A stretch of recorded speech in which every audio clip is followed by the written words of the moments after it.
I may have been misleading somebody along those lines that this whole thing is being brought about by extraterrestrials. I think some of us were really used in the service of our country, and I'm very angry about that.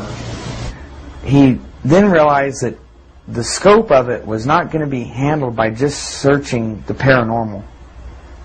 We had to get more into our worldly realm, right here, right now, the politics, the economics. And that's when he shifted more towards government-type studies. In the history of the world, there had never been a people who were truly free or who truly ruled themselves until the United States of America was created as a republic by which we rule ourselves through elected representatives whom we sent to the State House, either in the States or to Congress, to do it. They also gave us every tool by which we would destroy ourselves if we weren't capable of doing it. The United States and France, the revolution in this country and the revolution in France, were created to bring about governments which would function as the antithesis to the kings and queens of the world and cause them to topple off their thrones. It also gave man a chance to prove once and for all whether he could rule himself or not. And if he could, fine. That would be the New World Order. If he couldn't, they built the tools into the Constitution to allow them to take it away from us. And those tools are the creation of the federal democracy within the boundaries of Washington, D.C., and the right to contract, through which, if we were irresponsible, we would contract to receive rights from that federal democracy and thus, in return, give up our freedom. And that's exactly what's happening. After lecturing, releasing documents, and doing talk radio for a number of years, Bill had finally synthesized his research, life experiences, and philosophical insights into what would become one of the most popular underground conspiracy books of all time. Behold a Pale Horse.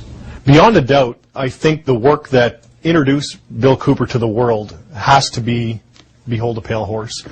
Now, Bill had released a lot of other documents and things, but up until 1991, when the book was published, self-funded, by the way, the book starts out with Bill describing himself, who Bill Cooper is. He was reared in an Air Force family, goes through his early childhood years up to when he came back from Vietnam, and then where he got all of this information that he was putting into his book and why he felt compelled that he had to release this information. This title is from the book of Revelations, because I have to tell you this, and you may think I'm nuts if you want to, but this is the truth. Either these men are following the book of Revelation. The book of Revelation is it is in the Bible. Mm-hmm. They're either following it, just like a plan, and bringing the prophecies in there to pass to manipulate and control those who believe in those prophecies and neutralize them, so to speak. In other words, if this is written in the Bible and God has ordained it, who am I to resist? It must come to pass, so I'm not going to try to stop it. Okay. What a perfect way to neutralize the opposition right off the bat. Or there really is a God, and what he said was going to come to pass is coming to pass. And I named this, Behold a Pale Horse, from chapter 13 of the book of Revelations. The fourth horseman of the apocalypse is the pale horse. And I looked, and behold a pale horse, and his name that sat upon him was Death. And hell followed with him, and power was given unto them over the fourth part of the earth, to kill with sword, and with hunger, and with the beasts of the earth. And that is taking place now, today. The fourth horseman is riding across the world now. That's what AIDS is all about. That's what all these little brush fire wars all over the world are all about. That's what's happening. That's why cancer cures are suppressed.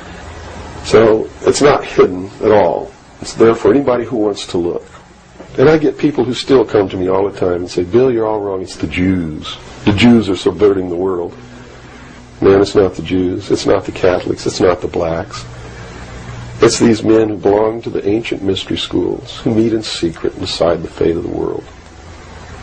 And they belong to all different races and all different nationalities and all different religions to the public point of view. But in secret,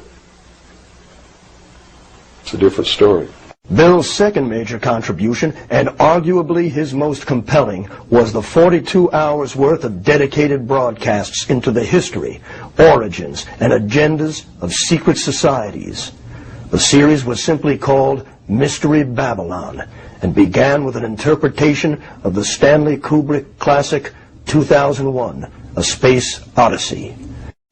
To simplify, I guess we could say that Bill took us on a journey through the language, religion, and symbology of the elite, the power structure. What do these people believe? He started out with something modern and then took us way back into the ancient texts of the mystery schools, ancient Egypt, some of the beliefs and mythology of ancient Egypt, tons and tons of Masonic works and other mystery texts.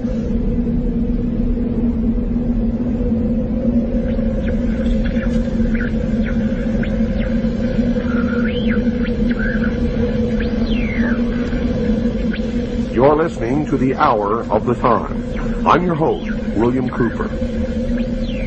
Tonight, ladies and gentlemen, we begin the origin, the history, the dogma, and the identity of the ancient mystery religions which are now known as the mystery schools. The Order of the Quest, Freemasonry, the Ancient Order of the Rose and Cross, the Knights Templar, the Sovereign and Military Order of the Knights of Malta, the Order of St. John of Jerusalem, the Priory de Sion, the Thule Society, or sometimes known as the Thule Society, the Order, the Skull and Bones, the Russell Trust, the Jason Society, the Scroll and Key, the Illuminati, and I could go on and on and on and on. But the most important thing to realize is that they all have been collectively known throughout the ages as the mystery schools, the Illuminati, which literally means illumined ones. They are all one and the same, as you will come to know. And you will understand perfectly how they've been able to infiltrate all of our society. What you hear tonight does not necessarily reflect my views, our beliefs, our religion.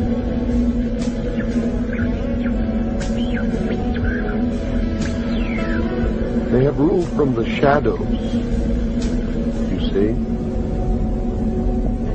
And they call themselves the guardians of the secrets of the ages. And their first religion was called astrotheology, or the worship of the heavens. And their first object of worship was the sun. The second object of worship was the moon. And everywhere you see the mystery schools or the mystery religion, you will see the symbols of the sun and the moon, also known as Osiris and Isis. For in the religion of the mystery schools, they believed that man was held prisoner in the Garden of Eden by an unjust and vindictive God. And that man was not told by this unjust and vindictive God that he could have the same power. And man was set free from the bonds of ignorance by Lucifer through his agent Satan, and many believe that the two are the same. And that's okay, because maybe they are. And that through the gift of intellect, man himself will become God.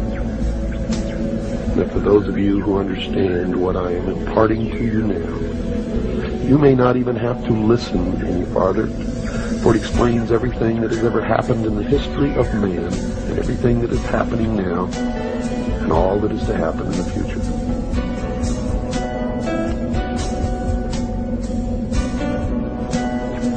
They believe that the tree-dwelling ancestors of man were among the most intelligent beings of their distant age.